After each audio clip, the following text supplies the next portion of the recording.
ఇంకా శ్రీకాంత్ ఏం సంగతులు? గురువుగారు, యద్భావో తద్భవతి అంటారు కదా, అంటే మనం ఏం ఆలోచించినా ఏమనుకున్నా, అంటే మంచి అనుకున్నా చెడు అనుకున్నా ఏమనుకున్నాయా జరుగుతాయా? యద్భావో తద్భవతి అని మనకు ఆర్యులు పెట్టినటువంటి అదొక కొటేషన్.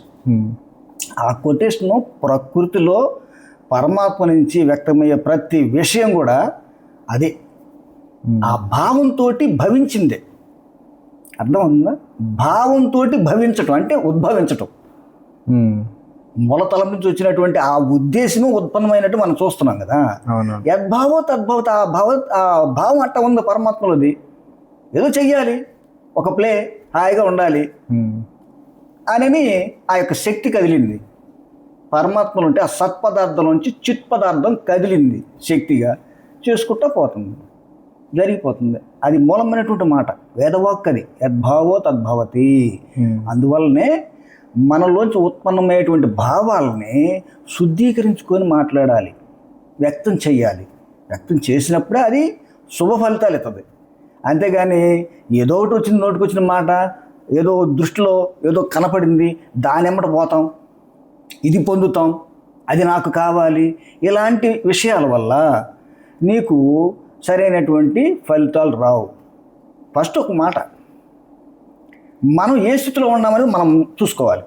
మన మనస్సు ఏ స్థితిలో ఉన్నా మనం చూసుకోవాలి. రెండు విషయాలు చూసుకో. ఒకటి అందంగా ఉంది, ఒకటి అందంగా లేదు. దాన్ని చూసినప్పుడు ఇది అందంగా ఉంది, అది అందంగా లేదు, ఈ రెండే భావాలు. అవి దైవ భావాలు. దానిలో ఇంకేం లేదు, ఉన్నది ఉన్నట్టుగా స్ఫురణ చూపించటమే.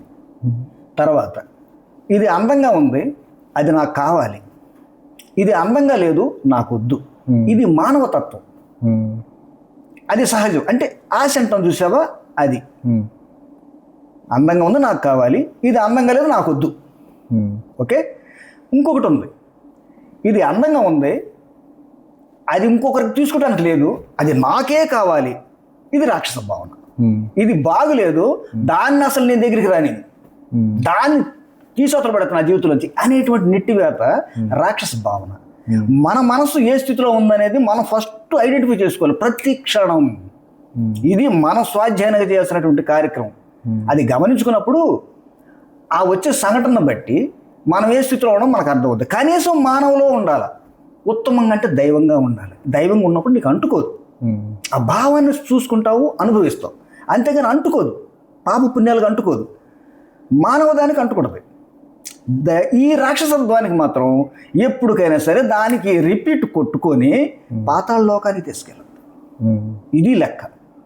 దీని గురించి ఇక నీ ప్రశ్న ఏది నువ్వు అర్థమైందా? అర్థమైంది, కానీ నాకు ఇక్కడ కొన్ని సందేహాలు ఉన్నాయి. అంటే మనం ఏమనుకుంటే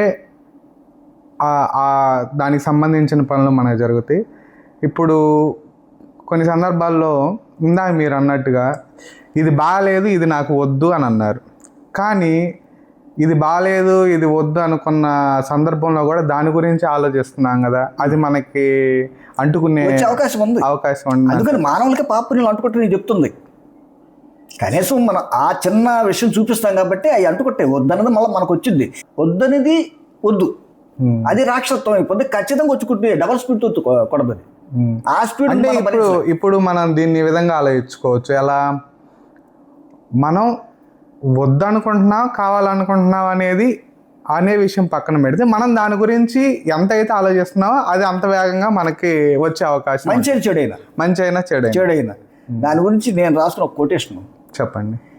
జీవులలో, ఓన్లీ మానవుల్లో కాదు, ఇప్పుడు మన పెద్దవాళ్ళు ఒక వన్ సైడ్గా మాట్లాడుతుంటారు. కేవలం మానవులు మాత్రమే మోక్షాన్ని పొందగలిగినటువంటి వాళ్ళు అని మానవులకే పెద్దపీట వేస్తారు. తత్తిమ జీవులకి వాళ్ళు అసలు జ్ఞానమే లేదు. వాటికి వాళ్ళు తినటం, మైథునం చేసుకోవటం, సృష్టిని చేయటమే తప్పితే అంతకన్నా పైన వాటికి లేవు ఇతర జీవులకి. మన మానవులకు మాత్రమే జ్ఞానాన్ని పొంది మోక్షాన్ని పొందే అవకాశం ఉంది అని అంటారు. నేను దాన్ని అంత అంగీకరించను. కారణం ఏంటంటే మనకి కాళహస్తిలో శ్రీకాళహస్తి అని 3 ఉన్నాయి. శ్రీ అంటే సాలేడు, కాళం అంటే పాము, హస్తి అంటే ఏనుగు.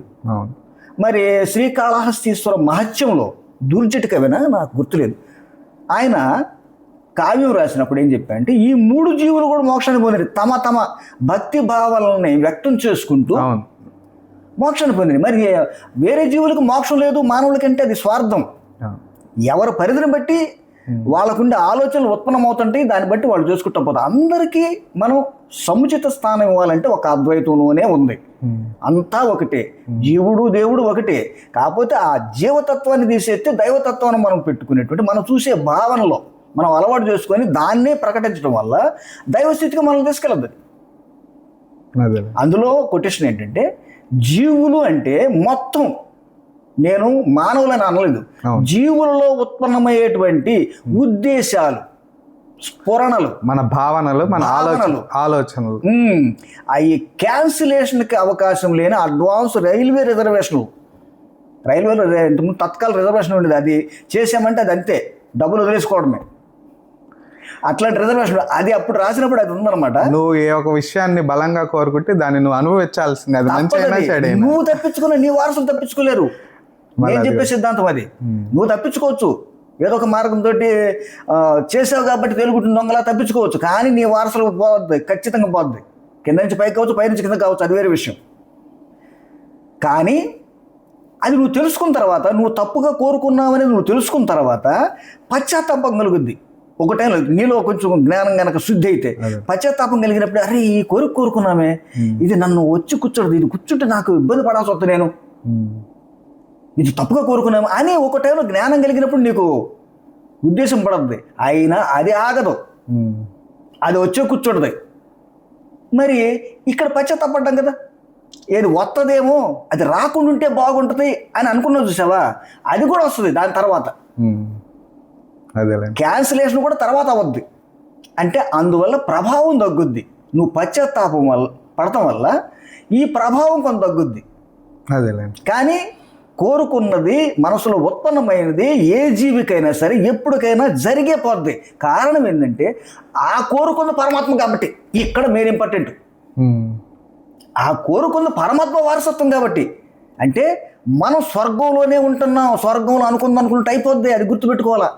మనం ఉండేది నరకం కాదు, స్వర్గం అంటే మన సొంత స్థితి, మనదైన మన సొంత స్థితి మన స్వర్గం. అర్థమైన స్వర్గం మనదైన మన స్థితి స్వర్గం. ఆటోమేటిక్గా మనమే పరమాత్మ వారసులం కాబట్టి మనం అనుకున్నట్టు జరిగిపోద్ది కాబట్టి మన తలంపులు ఎక్కడికి అయిపోతాయి. అందుకని ఆ తలంపుని నువ్వు ఉద్దేశపడేటప్పుడే ఇది ధర్మంగా ఉందా, దైవికంగా ఉందా అని చూసుకొని నువ్వు కనుక ఉద్దేశం పడితే అది కావటం కొంచెం లేట్ అయినప్పటికీ కూడా సత్ఫలితాలు ఇస్తాయి మనకి, మన వారసులకి, సంఘానికి. ఓకే.